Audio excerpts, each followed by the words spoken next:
I love monitors. In fact, I love monitors and TVs so much that I use multiple. It just makes my work a whole lot easier. But folks, my experience with multi-monitor has been screens blacking out, items on my desktop going all over the place. When I go into the display settings of Windows, everything freezes up. It is just a nightmare.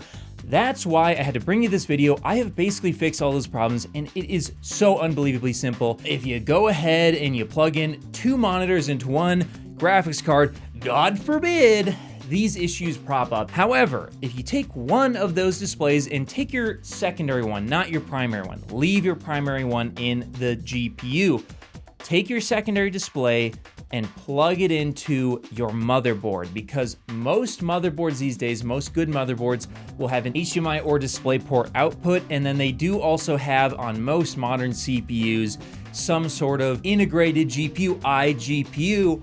Basically, if you have 2 different GPUs and each GPU handles its own monitor, for some reason, basically all these issues go away. Now, real quick, if you have a plug-in in your motherboard and you take your second monitor, you plug it in, you wait for 30 seconds and nothing happens, and a restart doesn't fix it either, you may have to actually manually enable your iGPU within your motherboard BIOS.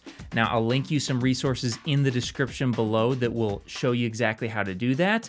But typically, to get into your BIOS, you'll repeatedly mash delete or F2 while you're restarting. Don't mess around with a ton of other stuff while you're in there, by the way. You can screw up your computer, and typically it'll be somewhere around advanced and some CPU options in there. I'll show you some footage of my motherboard, and then there'll be an option to either leave it on auto, have it off, or force it on typically, and then forcing it on should fix this problem. And hopefully this helped you guys. If it did, let me know in the comments below. Like the video, favorite the video, share this with your friends that have multi-monitor, or heck, anybody that you know that uses a multi-monitor. Share this video with them. This is just such a game changer that I had to let everyone know, and I'll see you guys in my next review, which is actually coming very shortly. So make sure you get subscribed for that, because there's a ton of really crazy OLED monitors and TVs coming out this year that you are not gonna wanna miss.